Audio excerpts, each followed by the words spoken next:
Hello everyone, good evening to all. Welcome to your YouTube channel Maths with AJ. Today's video is about the topic quadratic equations of class 10th. आज की इस video में हम quadratic equation के बारे में पढ़ेंगे। तो हम पहले ये देखते हैं सबसे पहले कि कौन कौन से की पॉइंट है जिसके बारे में हमें इस चैप्टर में पढ़ना है। तो पहला पॉइंट जो हमें इस चैप्टर में पढ़ना है वो है meaning of a quadratic equation, कि क्वाड्रेटिक इक्वेशन का क्या मीनिंग होता है, किसको हम क्वाड्रेटिक इक्वेशन कहते हैं।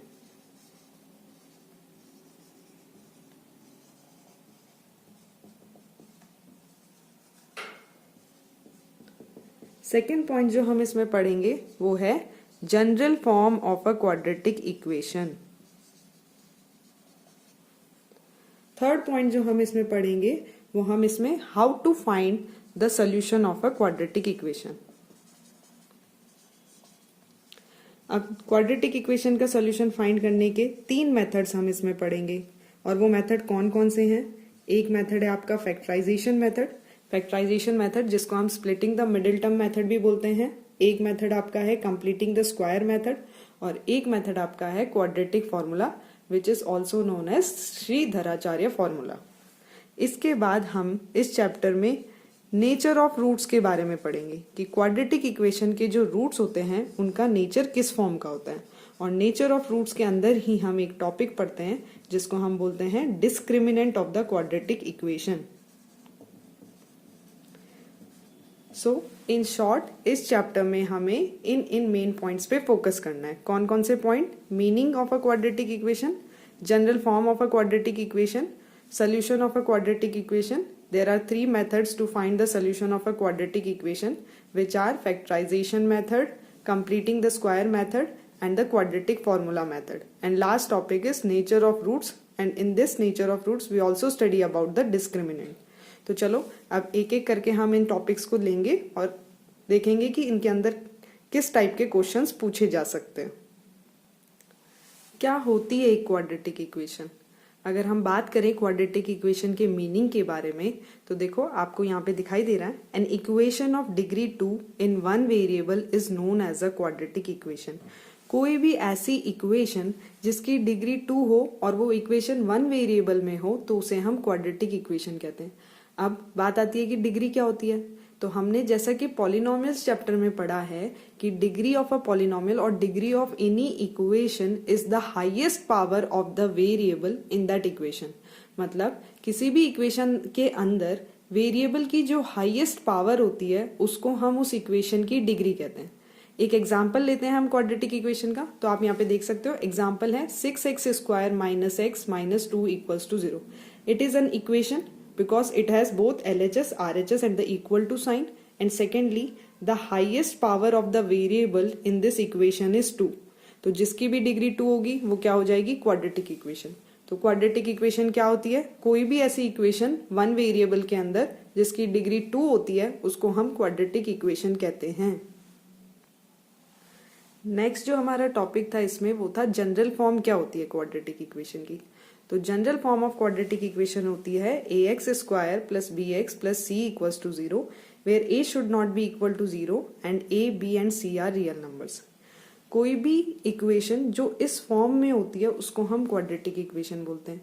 और ये जो हमने इक्वेशन सामने यहाँ लिख रखी है ये क्वाड्रेटिक इक्वेशन की जनरल फॉर्म है, जहाँ पे a, b और c जो है वो रियल नंबर्स हैं। a जो होता है वो कोफिशिएंट ऑफ x² होता है, b होता है कोफिशिएंट ऑफ x, और c को हम बोलते हैं कांस्टेंट टर्म। यहाँ पे आगे आपको एक चीज दिखाई दे रही होगी कि यहाँ पे लिखा है a should not be equal to 0। ऐसा क्यों लिखा हुआ है?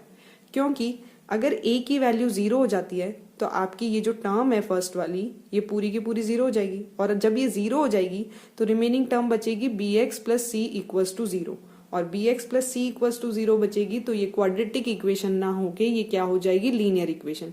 इसीलिए जब भी हम जनरल फॉर्म लिखते हैं क्वाड्रेटिक इक्वेशन की तो जो भी x² का कोफिशिएंट होगा वो नॉट इक्वल टू 0 होना चाहिए।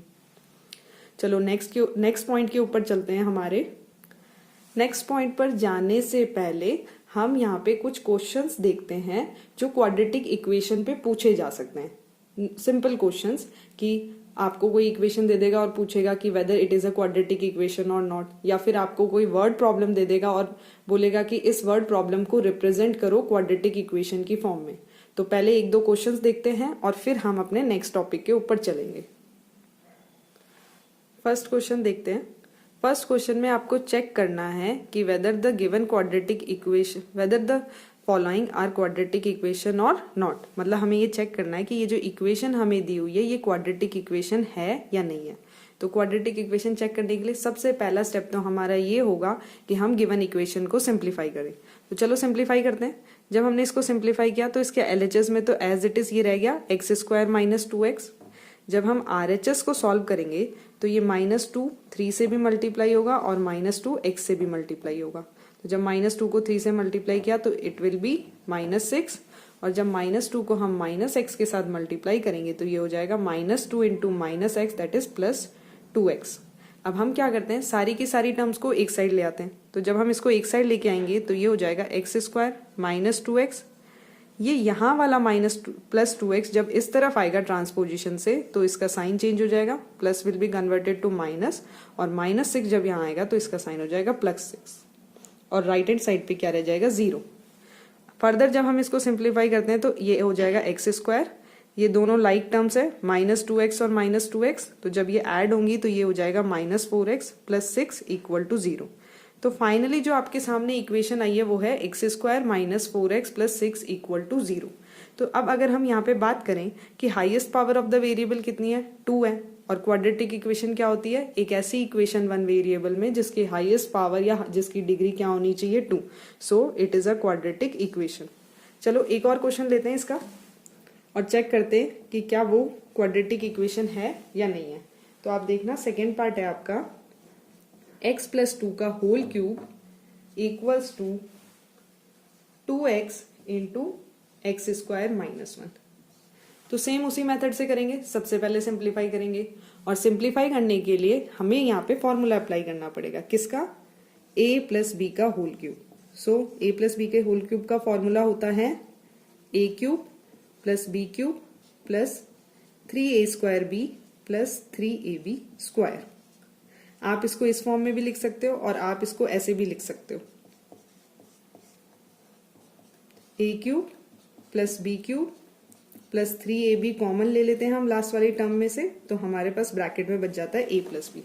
दोनों ही सेम चीज है, बस यहाँ कॉमन ले लिया और यहाँ कॉमन ले लिया, कोई सा भी यूज कर सकते हैं। तो चलो हम इसको सिंप्लीफाई करते हैं। थोड़ा सा मैं इसको ऐसे कर देती हूँ यहाँ पे। जब हम LHS को सिंप्लीफाई करेंगे दैट इज x + 2 का होल क्यूब, तो ये हो जाएगा x का क्यूब + 2 का क्यूब होगा 8 + 4 × 3 = 12 × x + 6x²। और जब हम RHS को सिंप्लीफाई करेंगे तो 2x x² से भी मल्टीप्लाई होगा और 2x - 1 से भी मल्टीप्लाई होगा। तो जब 2x x² से मल्टीप्लाई होगा तो ये हो जाएगा 2x³, और जब 2x - 1 से मल्टीप्लाई हो जाएगा तो ये होगा 2x। अब हम क्या करेंगे, सारी की सारी लाइक टर्म्स को एक तरफ लेके आएंगे और उसके बाद इसको सिंप्लीफाई कर लेंगे। एक बार हम देख लेते हैं कि हमने यहाँ पे मिस्टेक तो नहीं की है। 3 × b² दैट इज 2 का स्क्वायर 4, 3 × 4 = 12 × x करेक्ट है। चलो तो सिंप्लीफाई करते हैं। यहाँ पे 2x³ है, इस वाले x³ को मैं इधर लेके आ जाती हूँ। तो जब मैं यहाँ लेके आई 2x³ ये प्लस का था, इधर आगे माइनस का x³, माइनस का 2x यहाँ पे ऑलरेडी था, ये प्लस का 12x आएगा तो माइनस का 12x, ये 6x² प्लस का है, यहाँ आएगा तो -6x², और ये प्लस का 8 है, इधर आएगा तो -8 दैट इज इक्वल टू 0। चलो अब सिंप्लीफाई करते हैं। 2x³ में से 1x³ जाएगा तो आपके पास बचेगा x³, और यहाँ पे -6x², इनको एक्चुअली हम अरेंज कर लेते हैं, और -2x और -12x आपका हो जाएगा -14x, और ये -8 = 0। अब क्या मुझे आप देख के बता सकते हो कि सिंप्लीफाई करने के बाद इसकी जो हाईएस्ट पावर है वेरिएबल की वो 3 है। तो हाईएस्ट पावर अगर वेरिएबल की 3 है तो क्या वो क्वाड्रेटिक इक्वेशन होगी? नहीं होगी। So it is not a quadratic equation. तो जब कभी भी अगर ऐसा क्वेश्चन आ जाए कि हमें चेक करना पड़े कि कौन सी क्वाड्रेटिक इक्वेशन है और कौन सी क्वाड्रेटिक इक्वेशन नहीं है, तब हम क्या करेंगे, गिवन इक्वेशन को सिंप्लीफाई करेंगे और फिर ये चेक करेंगे कि उसकी जो हाईएस्ट पावर है वेरिएबल की वो 2 है या नहीं है। चलो तो आप कुछ वर्ड प्रॉब्लम्स देखते हैं कि अगर हमें वर्ड प्रॉब्लम गिवन है तो हम उसको किस तरीके से क्वाड्रेटिक इक्वेशन की फॉर्म में फॉर्मुलेट कर सकते हैं। क्वेश्चन नंबर 2 देखिए। Rohan's mother is 26 year older than him. Rohan की जो मदर है वो उससे 26 ईयर ओल्डर है।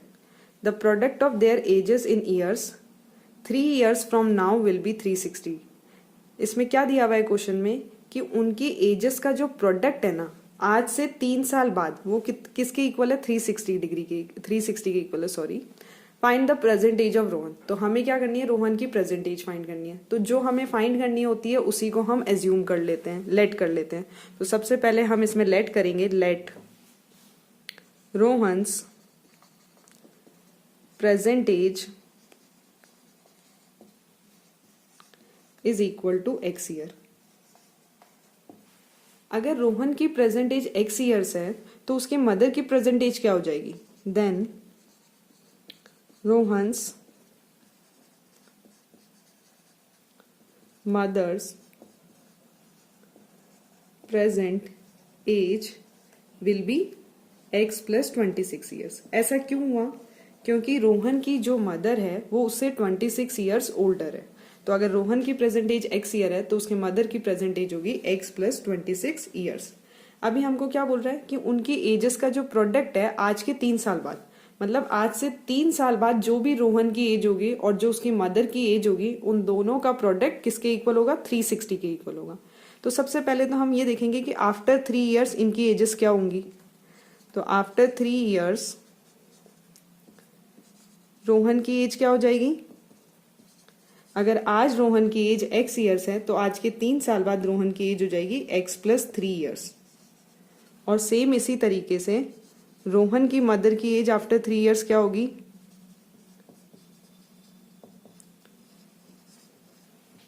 x प्लस 26 आज प्रेजेंट टाइम में और प्लस 3 करेंगे तो ये हो जाएगा x plus 29 years. Now according to the question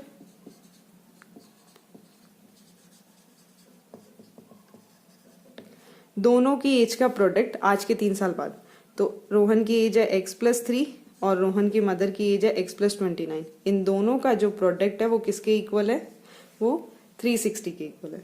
बस अब हमको कुछ भी नहीं करना, हमको सिर्फ इसको सिंप्लीफाई करना है। यहाँ पे आपको बाइनोमियल को बाइनोमियल से मल्टीप्लाई करना है।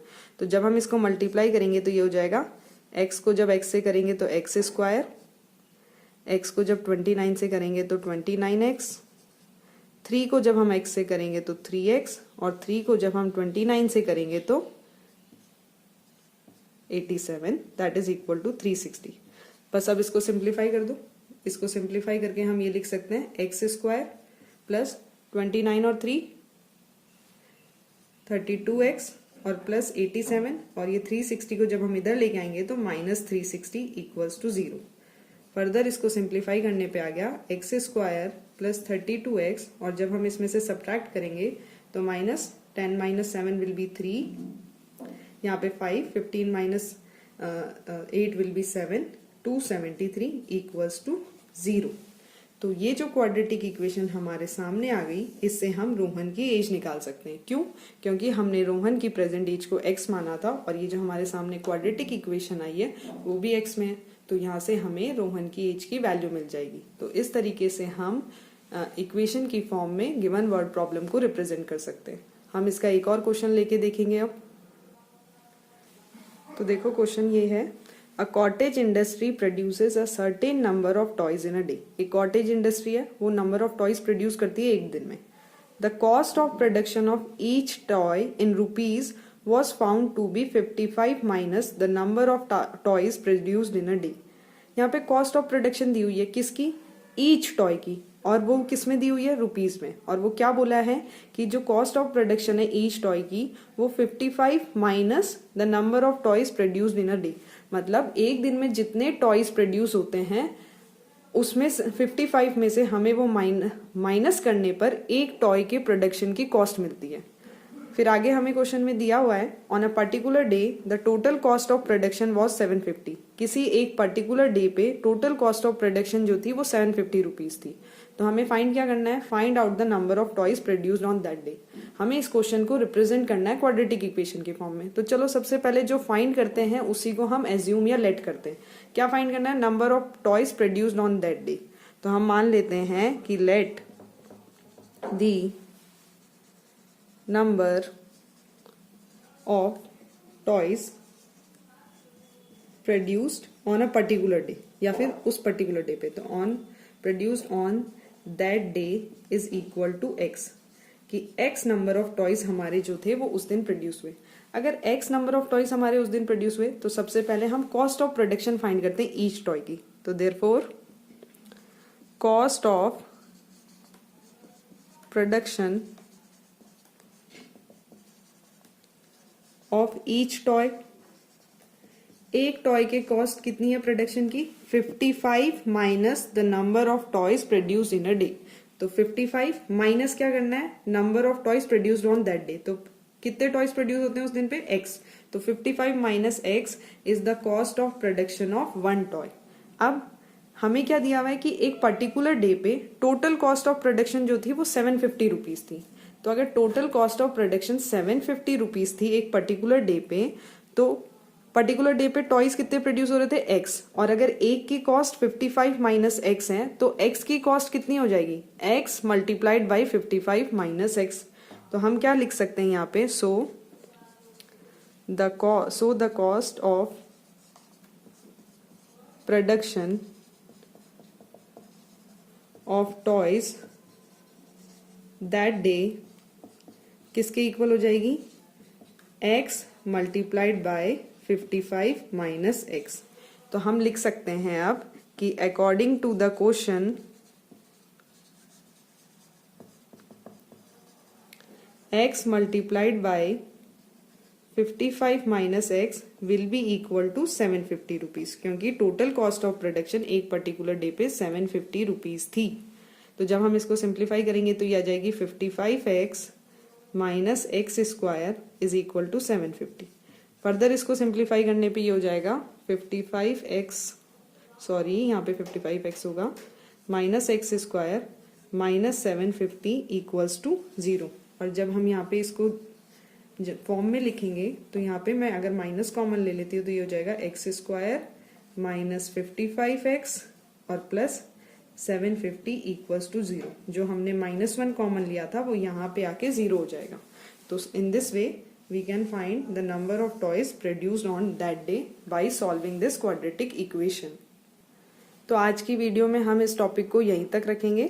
नेक्स्ट वीडियो में हम ये देखेंगे कि क्वाड्रेटिक इक्वेशन के सोल्यूशन कैसे फाइंड कर सकते हैं। तो जो हमने 3 मेथड्स के बारे में हम पढ़ेंगे आगे, उन तीनों से हम क्वाड्रेटिक इक्वेशन के सोल्यूशन को फाइंड करना सीखेंगे। So for today's class, we will keep it up to here. Thank you for watching the video.